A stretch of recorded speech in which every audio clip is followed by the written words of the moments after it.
अस्सलाम वालेकुम, hope you all are going great. Welcome back to my YouTube channel.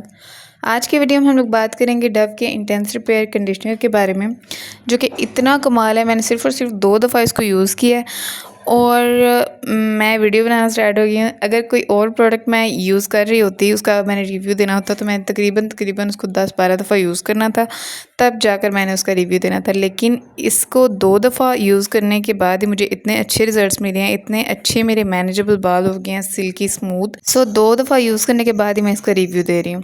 लेकिन हर conditioner को, इस कंडीशनर को, कोई भी आप लोग कंडीशनर यूज़ कर रहे हो, उसको यूज़ करने का एक प्रॉपर मेथड है। अगर हम लोग वो फॉलो नहीं कर रहे, तो कितना ही अच्छा कंडीशनर हम लोग अपने बालों में अप्लाई कर लें, उसके रिज़ल्ट्स हमको अच्छे नहीं मिलेंगे। आज की वीडियो में हम लोग बात करेंगे इस कंडीशनर के बारे में, इसको अप्लाई करने का जो एक प्रॉपर मेथड होता है, जिससे हमारे बाल बहुत ज़्यादा सिल्की स्मूथ हो जाते हैं, बहुत अच्छे रिज़ल्ट्स मिलते हैं, उसके बारे में। और ये वाला कंडीशनर किन बालों के लिए अच्छा है और किन बालों के लिए इनका दूसरा वाला रैपिड रिपेयर वाला है या फिर हेयर फॉल वाला है, वो अच्छा है। ये सब हम आज की वीडियो में डिस्कस करेंगे। लेकिन उससे पहले make sure to subscribe my channel and don't forget to press the bell icon. Okay, so सबसे बड़ी गलती हम लोग ये करते हैं, अगर हमारे बाल फ्रिजी हैं, बहुत ज़्यादा बॉम्ब फटा हुआ है, मैनेजेबल नहीं है, सिल्की स्मूथ नहीं है, तो हम लोग ये एक्सपेक्ट करते हैं कि हम लोग बहुत अच्छा कोई महंगा शैम्पू अगर यूज़ करेंगे तो उस शैम्पू की वजह से हमारे ये सारे मसले ठीक हो जाएंगे।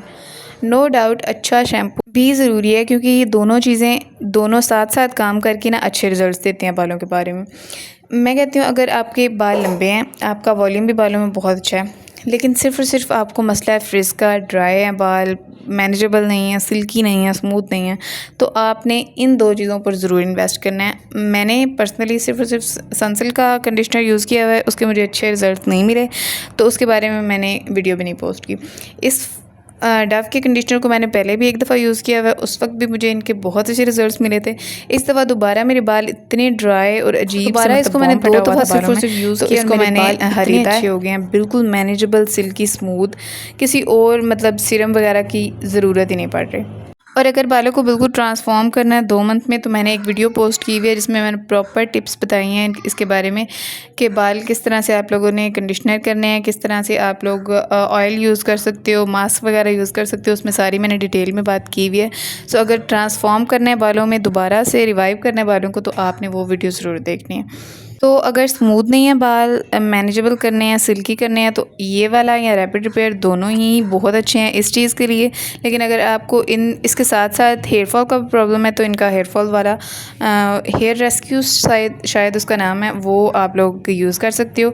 तीनों ही बहुत कमाल के हैं, आपको इतने अच्छे रिजल्ट्स मिलेंगे ना, आई गारंटी यू। आपने एक दफ़ा इस पर इन्वेस्ट ज़रूर करना है। बहुत अफोर्डेबल है, लेकिन इसके रिज़ल्ट्स बहुत अच्छे हैं। इसको जो यूज़ करने का, कंडीशनर यूज़ करने का प्रॉपर मेथड है ना, वो ये है। बहुत से लोग ये सोचते हैं कि हमने शैम्पू किया, उसके बाद कंडीशनर गीले बालों में अप्लाई कर लेना है एंड दैट्स इट, मतलब उसको वॉश करते हैं। और कुछ लोग वॉश भी नहीं करते, मतलब ये वाला हमारा माइंड बना हुआ है। लेकिन इसको प्रॉपर यूज़ करने का जो मेथड है वो ये है कि आपने अच्छे तरीके से पहले अपने बालों को शैम्पू करना है। उसके बाद गीले बाल होते हैं, गीले बाल जो पानी बह रहा होता है ना, उस तरह की कंडीशन में आपने नहीं करना अप्लाई कंडीशनर। आपने बालों को पहले टॉवल से या किसी भी कपड़े से ड्राई करना है, मतलब जो ज़्यादा एक्स्ट्रा पानी बह रहा होता है ना, वो वाला पानी हमने ड्राई कर लेना है।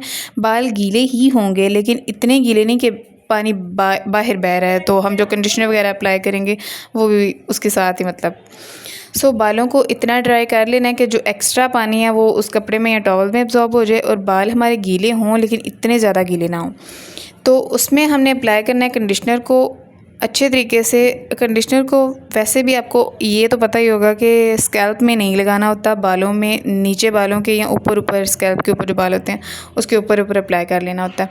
और उसको अप्लाई करने के बाद आपने पूरे 2 मिनट वेट करना है। उसको अप्लाई करने के साथ ही आप लोग 30 सेकंड या 1 मिनट में इसको वॉश कर ले, तो उससे रिज़ल्ट्स अच्छे नहीं मिलते।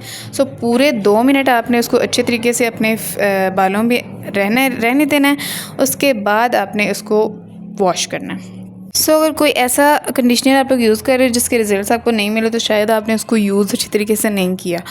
सो उसको पहले यूज़ करके देखो। इस मेथड से अगर आपको रिज़ल्ट्स मिलते हैं तो सही है, लेकिन अगर उससे भी रिज़ल्ट आपको नहीं मिलते तो ये वाला आपने कंडीशनर ज़रूर एक दफ़ा ट्राई करना है। आई गारंटी यू आपको बहुत अच्छे रिज़ल्ट्स मिलेंगे।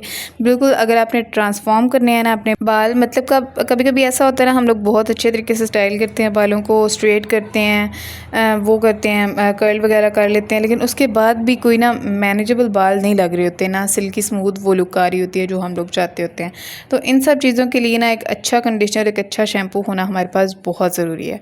सो इस कंडीशनर पर, इन्हीं के डव के शैम्पू पर आप लोग एक दफ़ा इन्वेस्ट करो। आई गारंटी यू आपको बहुत अच्छे रिजल्ट्स मिलने वाले हैं। And yes, that's it for today's video. मेरे चैनल को सब्सक्राइब करना, बेल आइकन को प्रेस करना, एक प्यारा सा कमेंट करना बिल्कुल भी नहीं भूलना। And thank you so much for watching. Take care. अल्लाह हाफिज़।